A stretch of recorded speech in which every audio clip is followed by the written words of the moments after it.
كفني كمسؤول على الترجي كمدرب تحب تعمل اللاعبيه نتاعك. والخبر الاخر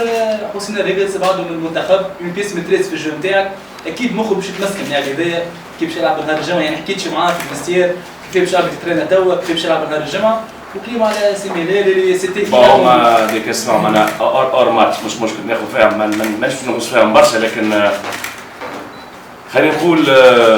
انا الامانه معناها تفاجات يعني كي نشوفوا في حاجه الملابس او في التمارين ما نجمش باش ثم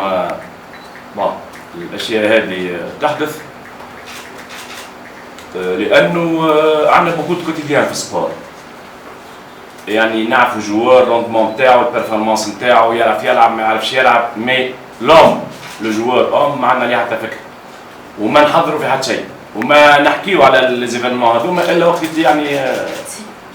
صارت الحال يعني وانتهى. انا باغ اكزومبل ما شفت يعملوا ساعات لي سيمينار يجيبوا لي زونترونور المسؤولين يحكيوا على الدوباج وانتي دوباج سكر وكذا الى اخره فهمتني ما شفتهمش نهار حكاوا مع ملاعبيه ولا حسوا ملاعبيه ولا كذا دونك هذايا يعني راجع للبيئه للمحيط صحيح هنالك معناها نجم نقول تقصير معناها مش نحكي على الترجي نحكي بصفه عامه في هذا المجال تقصير فهمني من الاطراف الكل لانه كما قلت لا هي بينالتي مش بينالتي ورقه حمراء ورقه حمراء واخر لي الماتش قدم لي الماتش والسلام بالعافيه هذا هو معناها واضح. بالنسبه لحسين الراقد صحيح معناها من وين باش نحكي معاه باش نرمم له معناها المعنويات نتاعو لكن ديما في نفس السياق ما يعطيوش قيمه معناها الملاعبيه هما نجموا نقولوا المسؤولين الممرنين لكن في الاخر بكل هما يعني اذا كان نحكيو على سبيكتاكل اذا كان عندنا تيرنيت نحكيو على سبيكتاكل ساعه فهمنا هما معناها لي زاكتور هما الحلقه القويه في الفوتبول